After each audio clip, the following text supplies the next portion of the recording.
হবিগঞ্জের মনতলায় চট্টগ্রাম থেকে সিলেটগামী তেলবাহী ট্রেনের 6টি বগি লাইনচ্যুত হয়েছে। এতে সিলেটের সঙ্গে সারা দেশের ট্রেন যোগাযোগ বন্ধ হয়ে গেছে। সে খবর জানাতে এই মুহূর্তে সিলেট রেলওয়ে স্টেশনে আছেন রিপোর্টার জয়ন্ত কুমার দাস। সরাসরি চলে যাচ্ছি তার কাছে।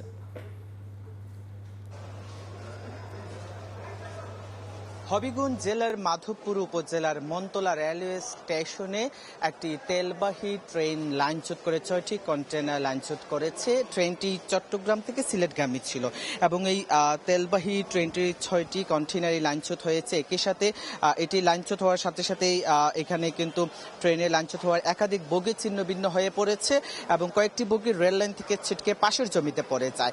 এবং এখানে যারা প্রত্যক্ষদর্শী তারা জানিয়েছেন, দুর্ঘটনার পর ট্রেনে থাকা জ্বালানি তেল ছড়িয়ে পড়ে স্থানীয় কিছু মানুষ তা বালতি ভরে নিয়ে যেতে দেখা গেছে। একেবারে বলা যায় ওইখানে একেবারে হুলস্থুল কাণ্ড বেঁধে গেছে।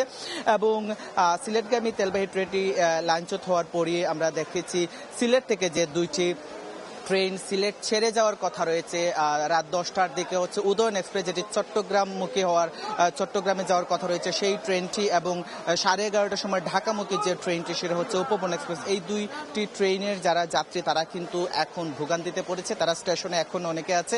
আমরা সিলেট রেলওয়ে স্টেশনে আসার পরে আমরা জেনেছি, কাউন্টারে আমরা কথা বলেছি, যেহেতু দুর্ঘটনা এখানে হয়েছে এবং উদ্ধার কাজ এখনো চলছে, সেইখানে রেলওয়ে কর্তৃপক্ষ বলছে ঘটনাস্থলে পৌঁছে উদ্ধার কাজ শুরু করেছে, যার কারণে কিন্তু এই দুইটি ট্রেন সিলেট ছেড়ে যাচ্ছে না। ফলে যাত্রীদের যারা টিকিট কেটেছে তাদের কিন্তু টিকিট রিফান্ড করা হচ্ছে। এবং আবার বলা হয়েছে যারা যাত্রী এই টিকিটে আবার সকালেই তারা আবার যেতে পারবে তাদের সেই গন্তব্যস্থলে, এই টিকিট দিয়ে তারা যেতে পারবে অন্য ট্রেনে, এমনটাই তারা বলেছেন। এবং আমরা যেমনটা জেনেছি, হবিগঞ্জের মাধবপুর যে মনতলা রেল স্টেশনে যে ঘটনাটি ঘটেছে, রেলওয়ে কর্তৃপক্ষ কিন্তু উদ্ধার কাজ চালিয়ে যাচ্ছেন। এখন পর্যন্ত উদ্ধার কাজ চলছে।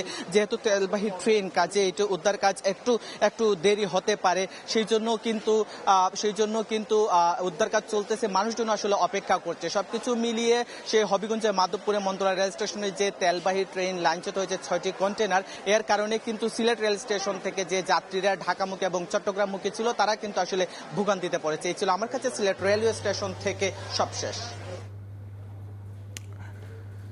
আমরা সরাসরি ছিলাম সিলেটে।